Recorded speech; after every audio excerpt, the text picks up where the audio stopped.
Hello guys, welcome to another Kingdom Africa video, and today will be the first part of linear algebra, and we're going to be going over what is a vector.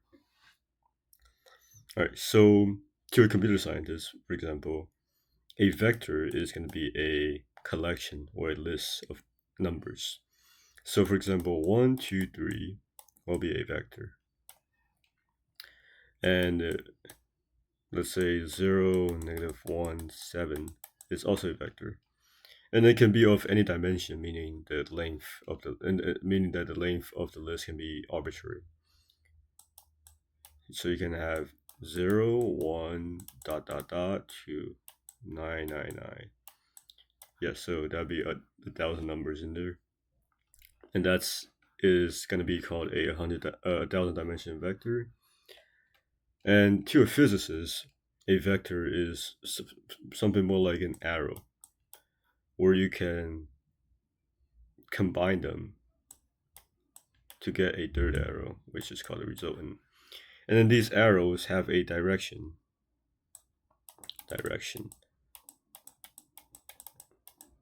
and a magnitude. So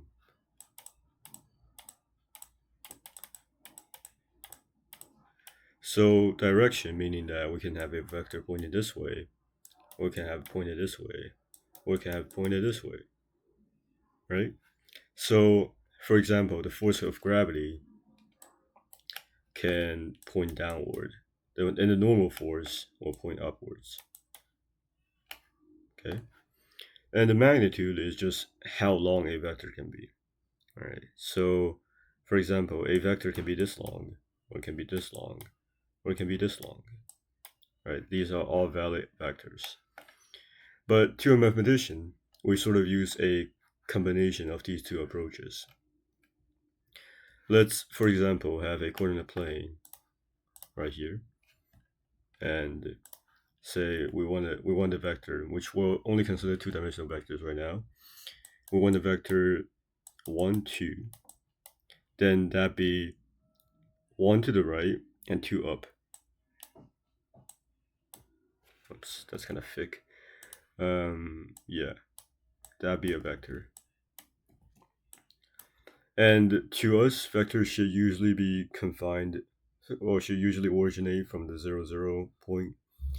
And that point has a special name. It's called a zero vector, which is a vector whose component is all zeros. Okay, so we will go into the precise definition of a vector a little bit later when we get to what vector spaces.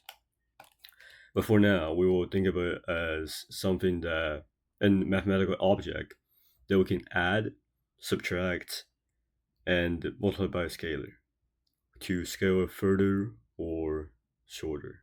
All right. So what I mean by this is consider this vector. Consider the 0, 1 vector, which we have a special name for, which is the j hat. All right. We can add this vector to another vector called the I hat, which is 1, 0. This is the I hat. We can add j hat plus I hat, and we get this vector, whose component is 1, 1. Okay?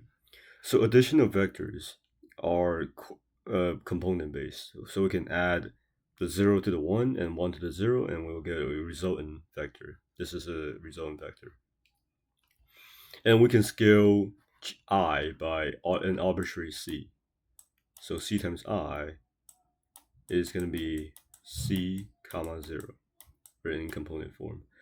So as for an example of this, let's consider 1/2 I. So then this would give us 1/2 0, which if we go back to our coordinate plane right here, that's gonna look something like this. It's gonna be this vector pointed at a half unit to the right. All right, so we have these notions of a vector, and we can prove some properties about them. Let's first define the addition exactly.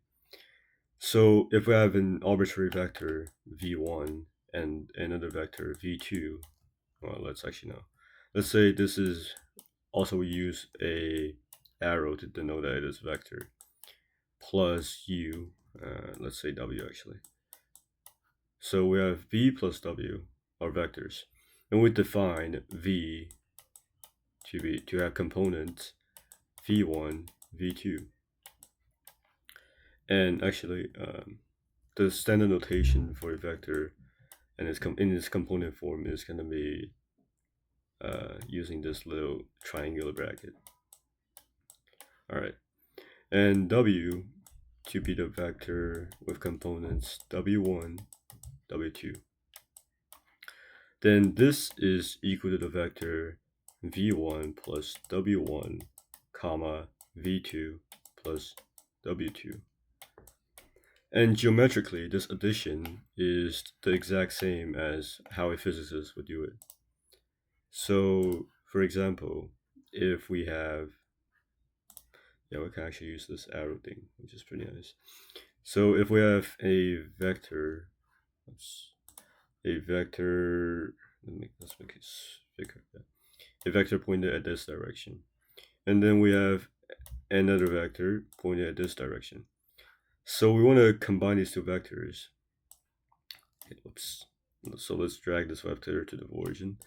So we want to combine these two vectors. How will we do this? So this time we will use the what's called the head to tail method. All right. So geometrically, what we're doing is that we're simply dragging this vector and placing its tail onto the head of the vector we want to add, and we can connect them, and then we'll get a vector going from here to here. So this is the resultant vector, and we can check that this is actually commutative. So if we do this, but instead of going from adding that to that, we can add this to that, and we get the same vector. Yep, and we get the same vector. All right. So vector additions are commutative, and I think it's fairly obvious why, because if we just work with the component form, we know that we can switch these two around, so we can switch v and w around, since so we want to say that v plus w is going to be equal to w plus v, and this, so both of them is going to result in v1 plus w1, v2 plus w2, but this is going to result in w1 plus v1 and w2 plus v2. But we know that addition is already commutative, so that's why we know that vector addition is all commutative. And another concept we would like to have is negation. So we can negate a vector.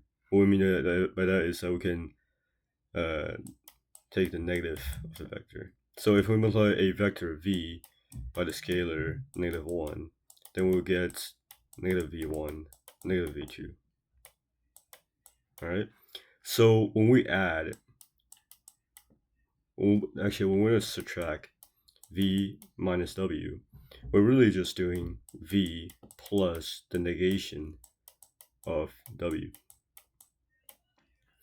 So this is going to end up having components v1 minus w1 and v2 minus w2. So geometrically, negation is like flipping a vector. So let's select this vector, for example. When we negate this vector, we're really just turning it the other way. All right. And so if we turn it back, we say we want to subtract this vector from that vector. Then our first step is going to be negating this vector to the opposite direction. And we can add these two vectors, add its negation, and then we get a third vector pointed this way. So that'd be the third vector. All right, so that is the basic of vector addition, and we can discuss scalar. Well, actually, there is also a pretty fun quirk about vectors that make it pretty standard. Namely, there's in zero vector, as I discussed before, which has component 0. And if we add any arbitrary vector to the 0 vector, we'll just get an arbitrary vector back. This is a property of a group, and we'll discuss more on that if we have the time. But for now, just know that this makes it so that it's a nice behaving structure. And everything else is pretty much similar as how you imagine it to work, but there's no multiplication and division, at least so far. We'll get into that in the next episode, but for now, I hope you take away what we get here. That vector is it can be written as components of numbers, and it has a direction and a magnitude. And yeah, thank you for watching, and I will see you in the next one.